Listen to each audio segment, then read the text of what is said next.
Prophet Muhammad as leaders of the groups of that army at the time of the Prophet Muhammad. Dr. Yasser, any addition to this point that these locations were only battle locations or related to battle? Okay, basically the 7 mosques area, as Dr. Hashim mentioned, they were ever having things flying over them. Yeah, actually the weather is... We're getting some wind now.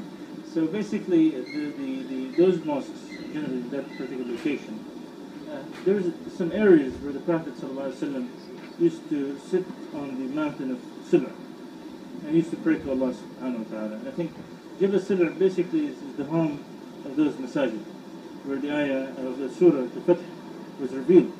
And these locations, as you go around Masjid al-Sib'a, the Jabal Sib'a generally, you can drive around it.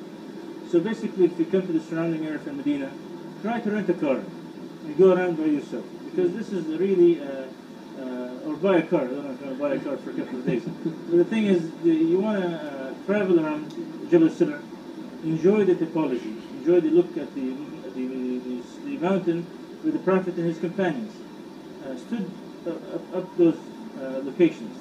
Even the mountain of Uhud is one of the also places you can also try to get at least a view of some of the areas of Medina.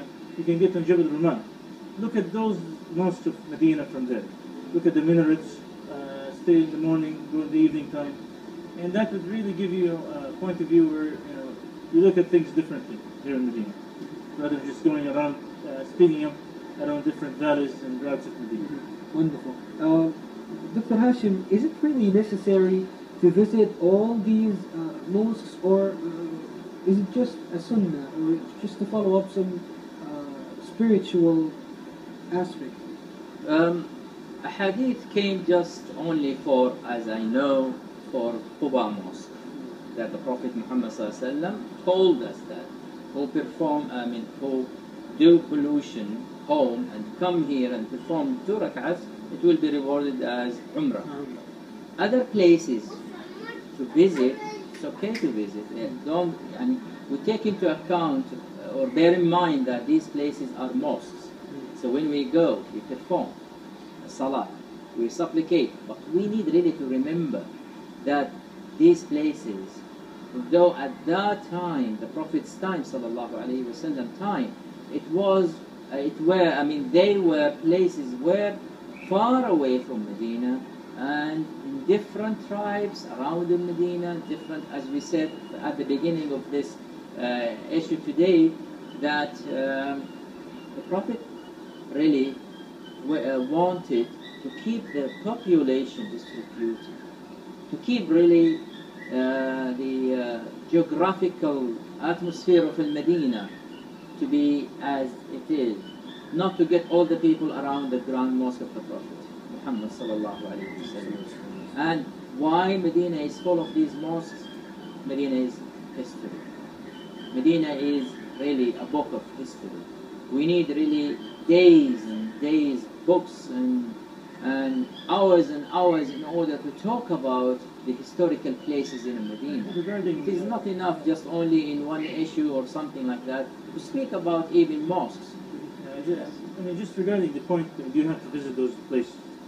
The thing is, when you go anywhere around the world, you visit Europe, you visit America, you visit Asia, and there are some like mountains. They say, go and see that fall. It's a beautiful view. This place is, some leader or somebody did something historical there. Yeah. Medina is preserved in that form. Yes. When you come to Medina, go to those locations. This is not wrong to go around the area. Get to learn the history of Islam through those locations. Even being there, when you were, like for instance, I met so many people in the States and other places, and I asked, have you been to this masjid? They say, no. I say, how come? This is a known location. This is where history was made.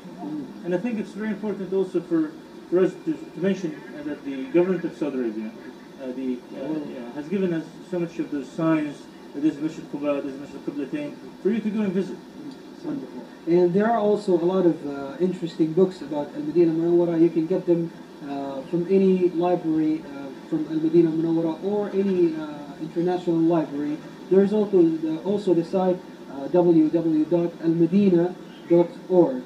a very helpful site, Al-Medina Study and Research Center, Yes. provides useful information about Al-Medina Al-Munawwara. As a final word, visit Al-Medina Al-Munawwara, ladies and gentlemen. It is wonderful. The weather is magnificent. The people are nice. You kind of get the feeling of tranquility and serenity in Al-Medina. Should take you out for dinner then. Inshallah. Well, dear viewers, by this we reach the end of today's talk show Spotlight. We will see you inshallah next week from a different location. It will be a surprise inshallah. Until then, this is your host Rayyan Bukhari telling you to take care. Always do. From behind the camera, our great cameraman and our director Muhammad Al-Shingiti. May God bless you all. Wassalamu alaikum wa rahmatullahi wa barakatuh.